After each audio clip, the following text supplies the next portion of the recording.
Good day everyone, and welcome back to another episode in our What If series, where we bring you insights in the format of a what if question on the ever-evolving landscape of employment law. My name is Ross Simon from Bhele Corporate Employment Law, and today's episode addresses a scenario that tests the boundaries of off-duty conduct and workplace responsibility. What if an off-duty employee gives reckless advice that leads to a near disaster? Is dismissal a fair sanction? This is not just a hypothetical. Our discussion is anchored in the real-world case of Bhele versus Super Squad Trading, recently decided by the Labour Court. And the facts are quite striking. A heavy-duty truck driver was en route from Cape Town to George. Alongside him was a driver's assistant.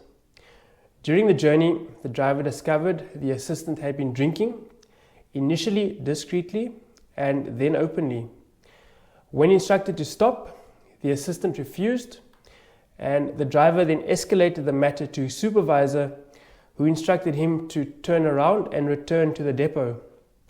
What followed was a chaotic attempt to avoid the consequences. The assistant, clearly distressed, began calling around. Among those he phoned was a close friend, another employee of the same company who was off duty at the time. That person was also a professional driver. The call was partially recorded. Though we only hear one side of the conversation, the assistant's, it's revealing. He's heard saying things like, "Yes, advise me. I'm listening. I hear you, brother." And finally, "I'm going to pull the handbrake." Shortly after the call ended, he did exactly that. Pulling the handbrake on the moving truck, the vehicle jackknifed on a bridge. A major accident was narrowly avoided. The assistant fled the scene and was later dismissed. But the story doesn't end there. The off-duty employee, the one on the other end of the phone, was also dismissed. The charge: inciting or advising the assistant to pull the handbrake. He denied it, arguing the call was private, there was no proof of what he said, and he was not on duty at the time.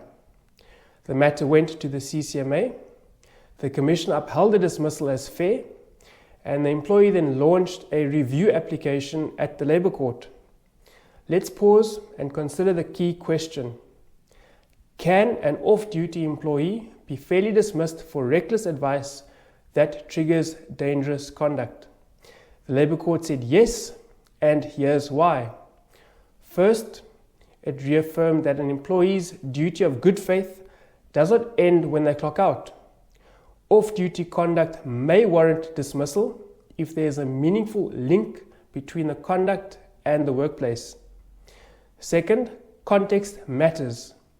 In safety-sensitive industries like road freight, every act, even indirect, that endangers safety is treated with gravity. Third, circumstantial evidence can be powerful. While the court didn't hear the off-duty employee's voice in the recording, the surrounding facts told a compelling story. The assistant repeatedly referred to speaking with Andile, a name uniquely associated with a dismissed employee. He asked for advice, he expressed intent to act, and he did so immediately after the call.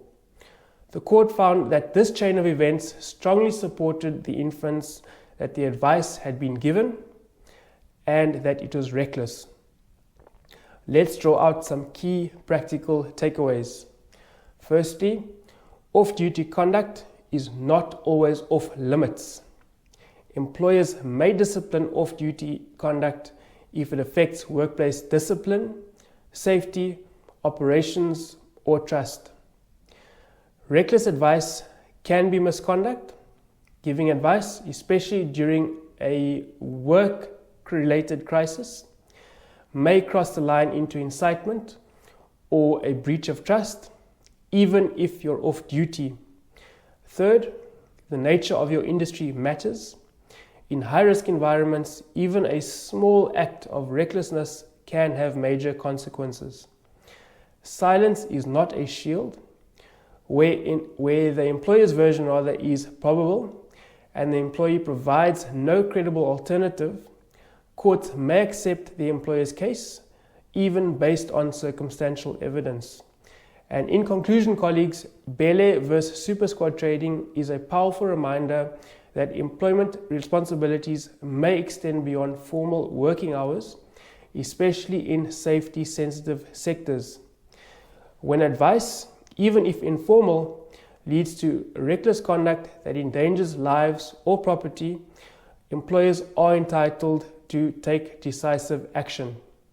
That brings us to an end of this week's episode. Thank you for joining us. We hope you have found our discussion informative. If you have any questions or comments, we'd love to hear from you. You can find us on social media, or you can email me on ross@massconsulting.co.za. Until next time, bye-bye.